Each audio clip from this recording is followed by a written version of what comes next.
Hello again. Sorry about that. Hello again. My name is Michelle Francis.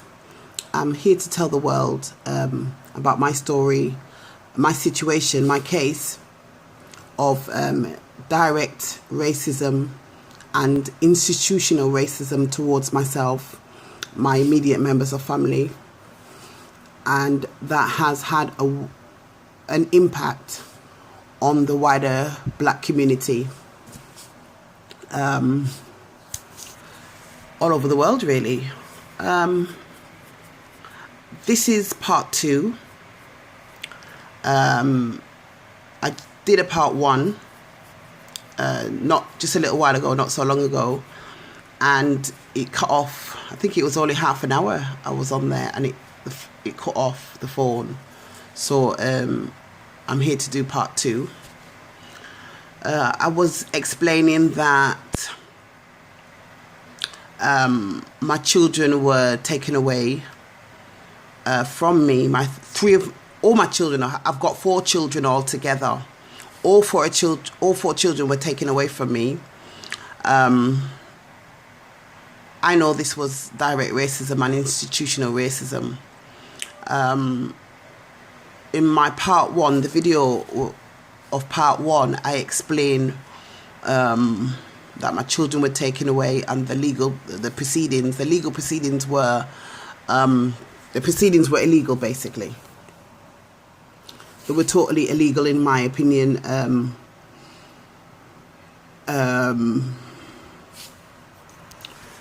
There was no evidence that I'd done any harm to my children or abused my children or that I'd kidnapped my children.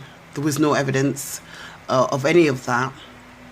I have never abused my children. I've never ill-treated my children. I never kidnapped my children. So in my opinion, and I think in a legal opinion, those care proceedings were illegal. A decision had already been made that the children care orders will be granted on all of 3 of my children at the time. Decisions were already made. A decision was already made to do that, and that was based on racist discrimination, direct and institutional racism. Like I said, I explained about the solicitor that was involved. The police were involved, the social services were involved, other professionals were involved that work within the institutional structural framework. The solicitor that was involved in my case, in the care proceedings against me in 1999 at Wimbledon County Court, or Wimbledon Family Court, based in Wimbledon. Henry Hodge was my acting solicitor. Henry Hodge was dealing with me directly in that case. I had met him, I think, on one occasion. I met him on one occasion personally, when the first day of the care proceedings commenced in January 1999. Henry Hodge came up in person to Wimbledon County Court to so-called represent me. I never instructed Henry Hodge. I'd just like to say that I never instructed Henry Hodge. Henry Hodge is the senior partner of the firm of solicitors Hodge, Jones and Allen. They're based in Camden Town. I first went to Henry Hodge solicitors, Hodge, Jones and Allen, based in Camden Town. I went there. Somebody said, why don't you go to Hodge, Jones and Allen's? They're very experienced in care proceedings. They're very qualified and experienced, and they've got a big reputation. for being good solicitors. So I approached them. I went there to the offices in person in January 1999. Right, I can't remember, but in January. I saw a lady called Simone McGrath, a black woman. Simone McGrath. I sat down and I explained the situation to Simone McGrath, that my children had been taken away while I was in France. They were taken away from me while I was in France. And I told her that I lived in Germany. I was living in Germany at the time. And she said, she took down the details of what I'd given her, because I said, care proceedings have begun, and I've got a court date, and I need representation.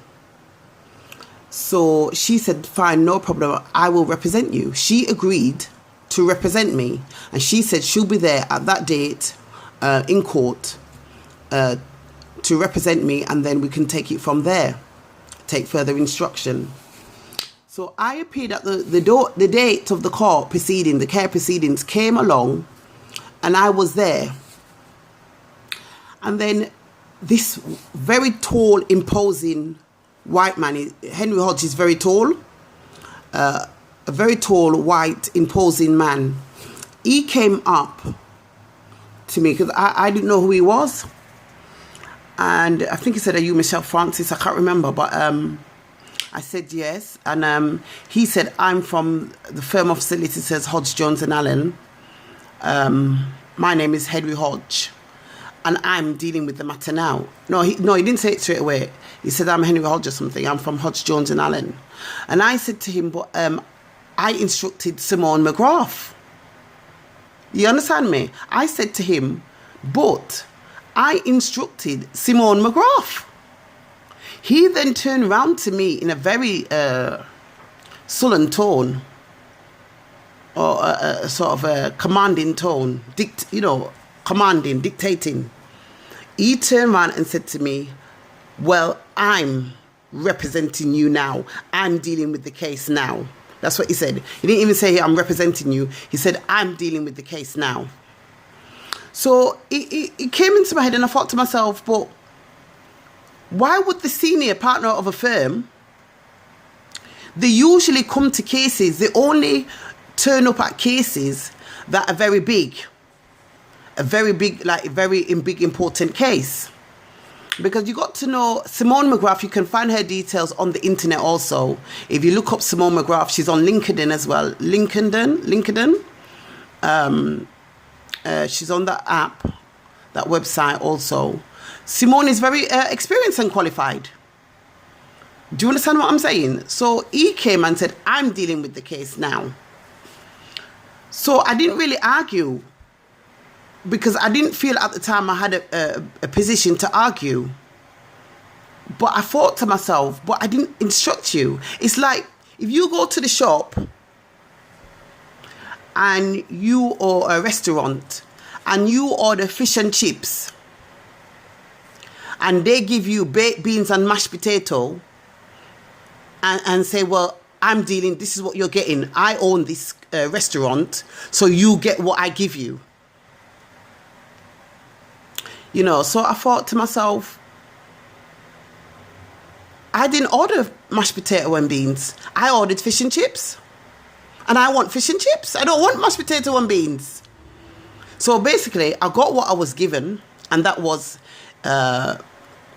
Henry Hodge. So I didn't argue it at the time. Anyway, like I was saying, this man never had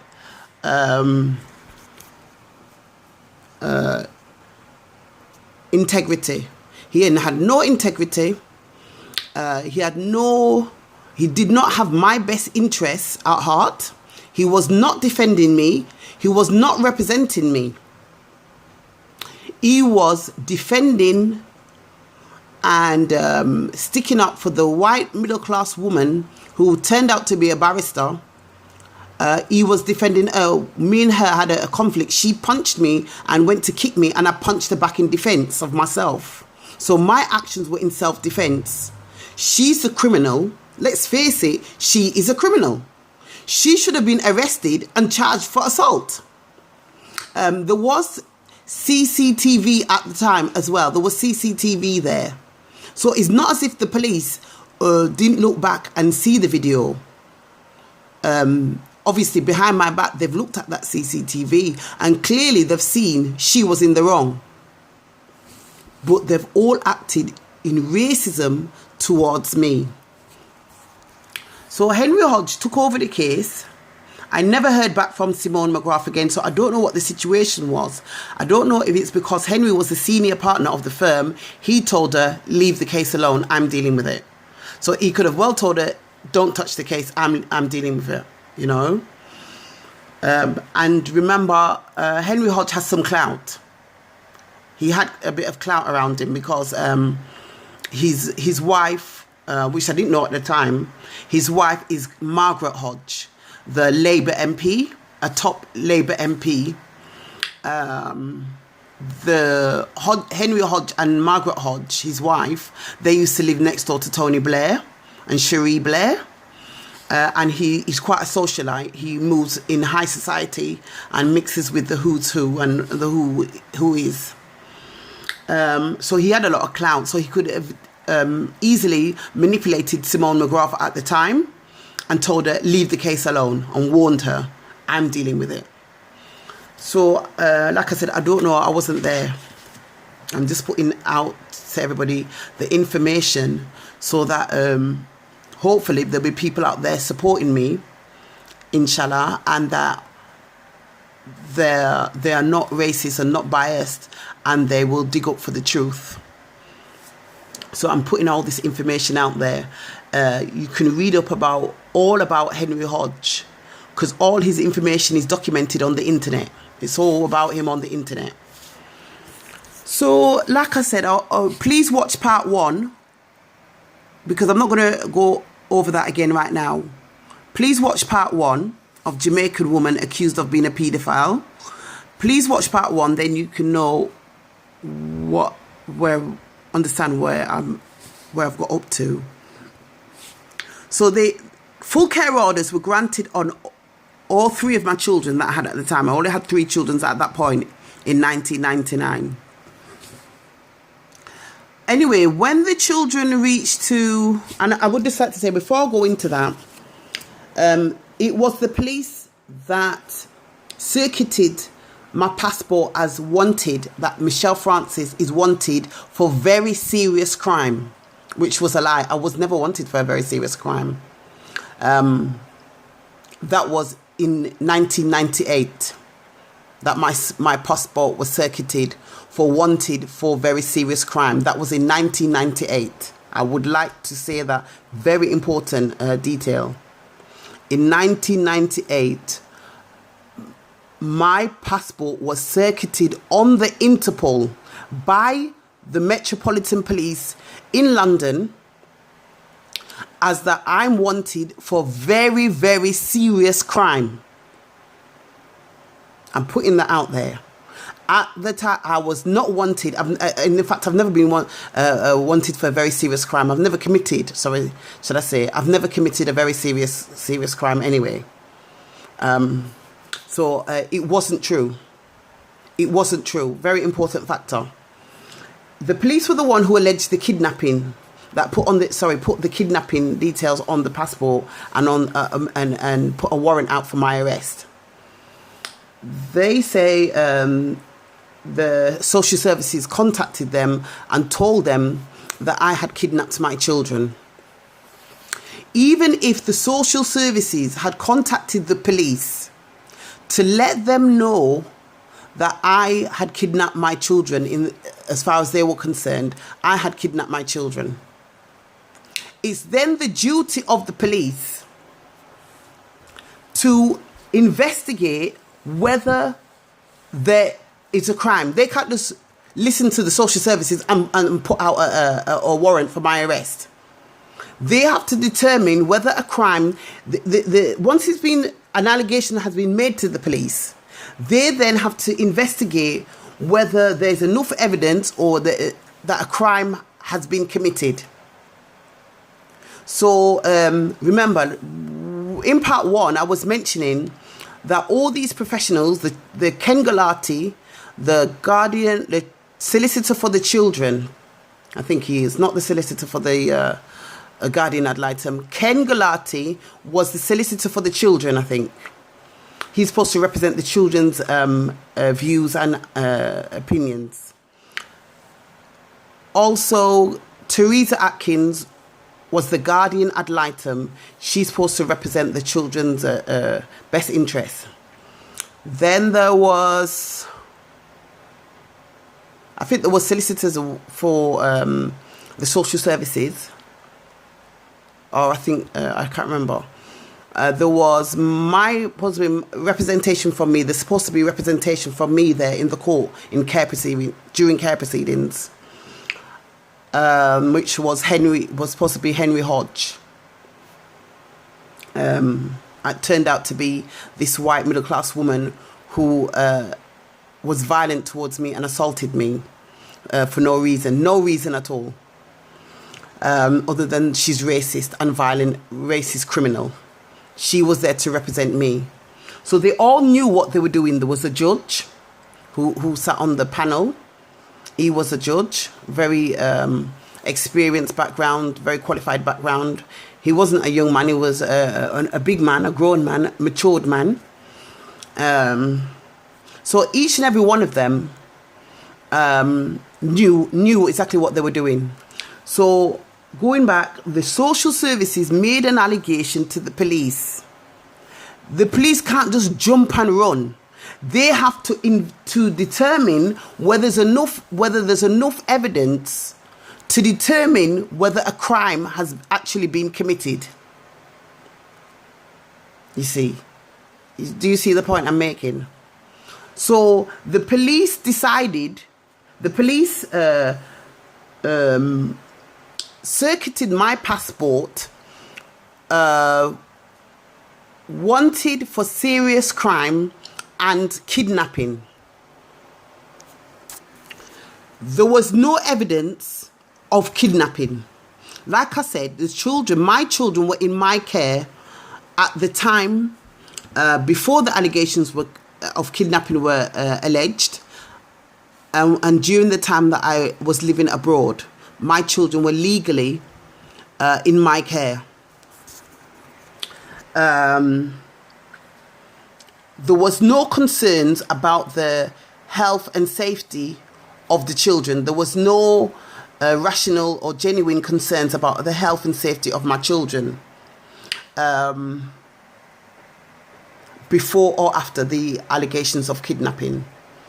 The only, which I would call a grudge that the Merton Social Services had against me, was that I put my children in temporary foster care. That's temporary foster care, because I needed a bit of help and support. I was a lot of homelessness and stuff like that, and I needed a little support with my children. I was a single mother. I didn't have no support from the fathers, and that's why I put my children in temporary foster care, so I can have a bit of support around those social kind of issues. So they didn't want the children in foster care. I must reiterate that and make that clear. The social services did not want my children in their care. They refused, point blank, they were refusing to take my children in care and have them in care. Yeah? They were determined that your kids, you look after them, we don't want to know. You see? So when I left to live in, like I said, my children were living with me in my care. As soon as I left to live after this conflict with this white middle-class woman, I left to live in Germany with my three children. That's when social services suddenly alleged false allegations of kidnapping. Now, there was no evidence, there was no care proceedings.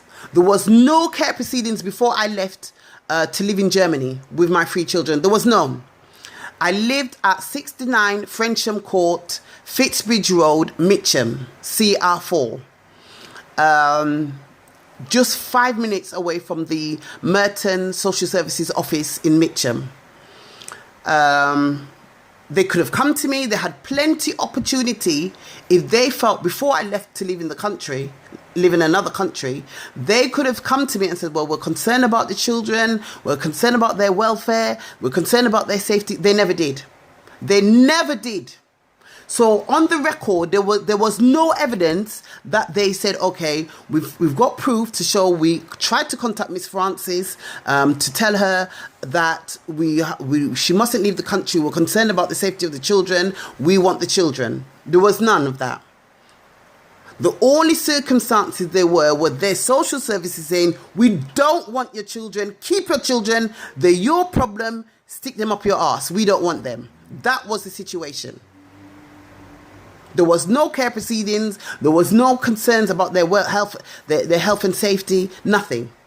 So when the police received the allegations that I kidnapped the children, they're supposed to check out all that. They're supposed to check out the record and the files. Where is the proof that you were concerned, number one? Where is the proof that you have a legal proceedings out against her? Or did you notify her? Did she know? Did she know? They're supposed to check out and find out. Did Miss Francis, did you consult her and let her know there's proceedings or care proceedings? Did you let her know? I spoke to 2 social workers before I left. I told them that I don't want to stay in the UK no more. I've decided to go and live in Germany with my 3 children. 2 social workers. There was one called Joan Payne Williams, a black woman. She's originally from Guyana. The other one was a white man. I don't know who he is or what his name is. Joan will know. The 2 of them came in my house, sat down in the living room and said, when I told them I'm going to live in Germany, they said, we wish you the best of luck. I hope you have a good life with your children there and so forth. And I said, thank you very much. I really appreciate your well wishes. And that was it. I went to live in Germany. And then as soon as I got there, I didn't know that there was allegations that I kidnapped my children. I registered with the Foreign Office in Germany. I actually went to Hanover in Germany. And I went and registered with the Foreign Office that I am Michelle Francis. These are my children, etc., etc., etc. And we have come to live in Germany. We're not tourists. We're not tourists. We're not holiday makers. I made that very clear. We come to live here under the European Union. You see. So what happened is the German authorities were very nice to me. They put me up and my children, my 3 children, they put us up in temporary accommodation to begin with. Then the emergency accommodation. They put us in emergency accommodation. Then from there, they put us in another temporary flat, a 1-bedroom flat, in a housing, residential area. And that was temporary accommodation until they found a permanent accommodation for us. So the system runs very much like in the UK. If you approach the housing or the authorities, they first put you in emergency accommodation if you've got nowhere to stay immediately. Then they'll find temporary accommodation until they review your case and decide that they're going to place you in permanent accommodation.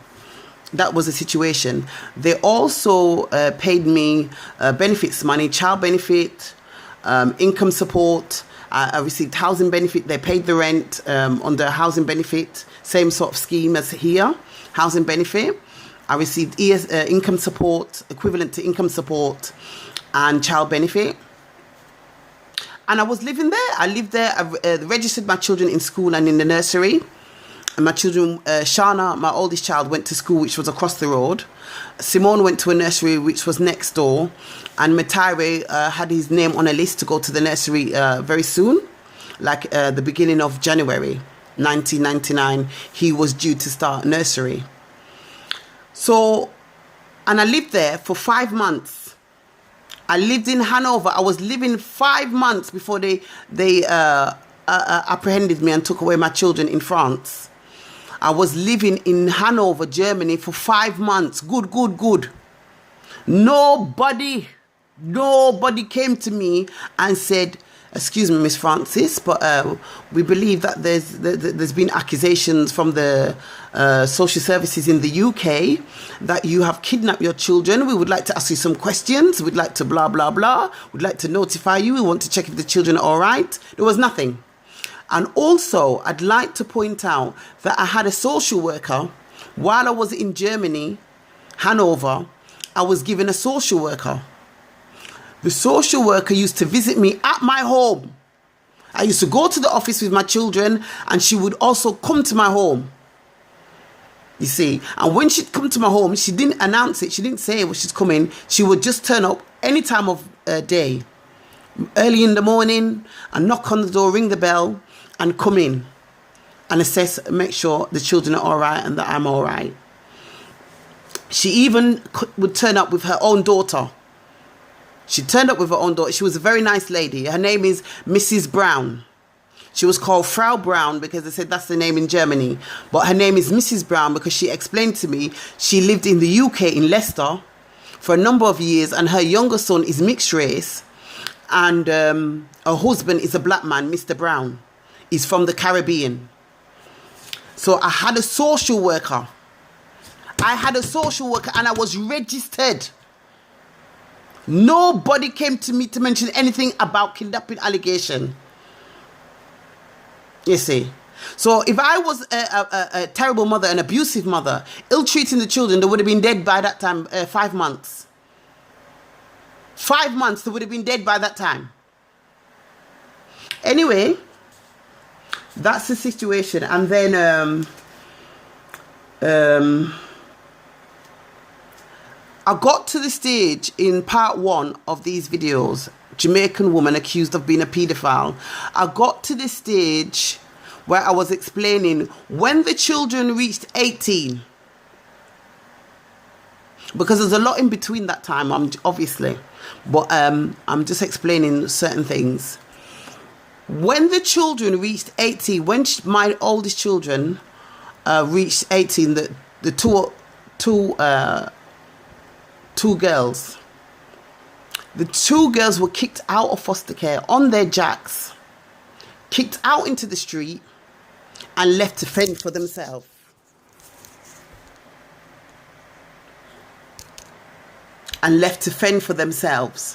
Now, if these children were so abused and ill-treated children and had suffered so much as the authorities had made out in the courts and on the social services records, that I battered and ill-treat them and torment them and all kind of thing, don't you think the authorities had a duty, an obligation towards those children when they left, when they reached the stage of 18?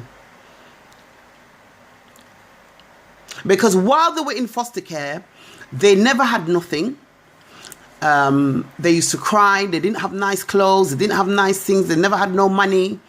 The foster carers were treating them like lepers, like they had leprosy. These are all the situations my girls explained to me. They said they were treated like they had leprosy. They were treated very badly. And when they left home, they never had nothing whilst in care. When they left care, they were kicked out by the authorities on their Jack Jones, on their ass out on the streets. They never had nothing. The social services had a duty towards those children to give them a leg up. Give them some support, some financial backing, some support to help them get decent, proper accommodation, help them to give them a grant, a proper grant, so they can, this is a grant from the social services that they can get certain amount of money so they can get themselves, have some money and in their bank and sort out themselves. I'm not talking about a grant that you apply to the social security to buy a fridge and cooker. I'm not talking about that kind of grant. I'm talking about a separate grant from the social services itself, the social services, for you in your pocket, some few £1,000s, so you can buy whatever you want and you can do whatever you want with. They're supposed to do that, and they're supposed to give you nice accommodation. You're supposed to be top priority. Shine and Simone waited ages in stinking, dirty bedseat, nasty, dirty, stinking bedseat. They waited years and years before they were housed by the council. They were supposed to be top priority, because according to the records, these are abused children. So they're supposed to be top priority, and they're supposed to get good accommodation, not shit. Not run down, broke down council flat with damp, flooding, you name it. They're supposed to get good accommodation. One of the best quality good accommodation that the council can offer them, or a housing association can offer them through the council. Then they're supposed to get a good few grand from the social services, plus they get their same grant, which can't be affected, from the social security to furnish the accommodation. Shana and Simone never got no money from the social services or the social security when they eventually got a council flat. A very old, dirty council flat in a dirty, old, high-rise block of flats. What they did get, and the only thing they did get, was like what they have in America, a voucher. They got a voucher, and you can only use it at, it's not a voucher that you can take to B&Q or all those type of places, furniture places, or IKEA, or not that kind of voucher. It's a voucher for a second-hand shop, second-hand furniture, old, dirty, stinking, nasty, dirty furniture that people have had long time, and is dirty and stink and nasty. It's full of flea, it's full of cockroach, everything is broken down, is worn out, is faded, is mashed up. They got a voucher to go to a second-hand shop, a specific second-hand shop, not any second-hand shop. It is a specific that they have in Merton. They got a voucher to go there and choose only a limited amount of money, little bit of money they had, just a little bit. So they had to choose the cheapest, dirtiest, nastiest, flea-ridden, cockroach-ridden furniture.